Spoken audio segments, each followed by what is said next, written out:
Majaliwa wakasema kwamba umeme huu utakapokuja kuwa tayari utauzwa chini ya shilingi 50 kwa unit. Lakini ikaonekana umeme wenyewe tukiwa tunauziana kwa bei ndogo hivyo ambayo ilikadiriwa karibu kila Mtanzania atakuwa nao, na utakuwa unauzwa kwa shilingi 50, chini ya 50 kwa unit, ambayo bwawa limekamilika. Kama haijakamilika wanajua wenyewe, lakini mkataba ulikuwa likamilike sio 2020 ngapi, 22 sio, ilikuwa ikamilike 2022 mwezi wa 6. Alisingekamilika kwa muda huo, ilitakiwa mkandarasi awe analipia gharama zote za ziada kutoka bei ya umeme tuliyotakiwa tunanunua. Manake sisi tungeanza kununua umeme uniti moja chini ya shilingi 50 2022. Hiyo amekamilisha mkandarasi, hajakamilisha, haitakiwa ingie kwenye gharama hizo na compensation zingine na gharama zingine za kulipa mamlaka kwa sababu ya hasara zingine ambazo zingetokea. Umeme umekamilika hujakamilika, ila wewe unit moja unanunua kwa hela ile ile, imeongezeka na vingine humo unalipa. Huna cha kusema, hatuna cha kufanya, na Mungu naye yuko kimya. Wasema umeme tutakapokuwa tunanunua hivyo chini ya shilingi 50, pia tutakuwa tunauza nje.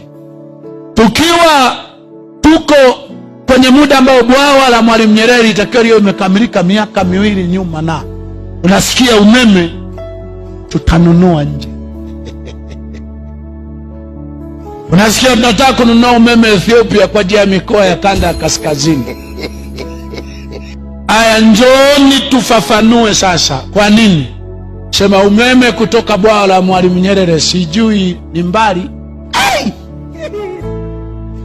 kutoka Ethiopia Ethiopia ni jirani. Kwa hiyo kutoka bwawa la Mwalimu Nyerere ni mbali, hapa katikati umeme unapotea mwingi, ila kutoka Ethiopia ni jirani.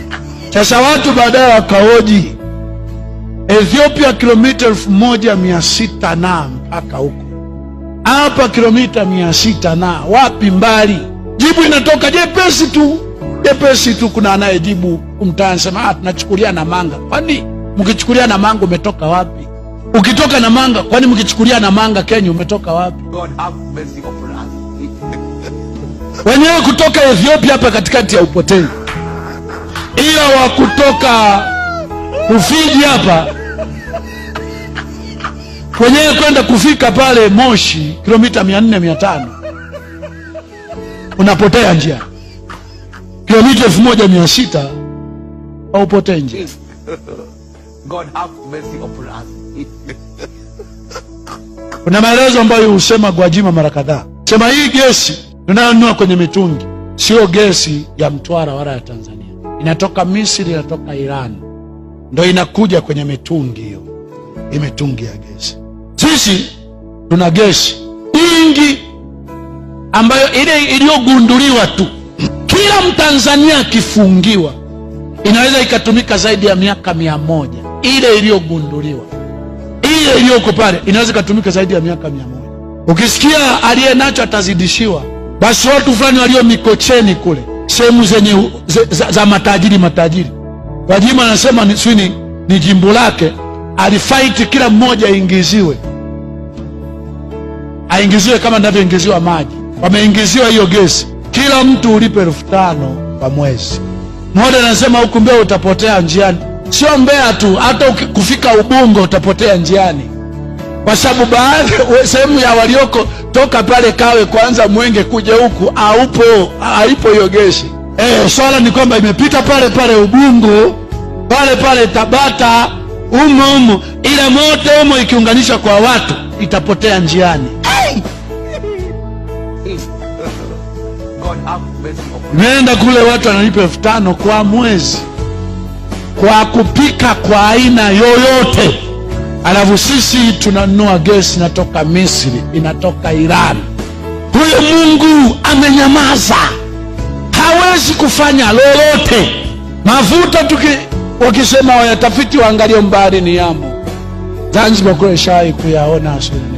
Sawa. Tunanunua natoka Uarabuni. Chuma kiko Rudewa huko, Iganga na Mchuchuma.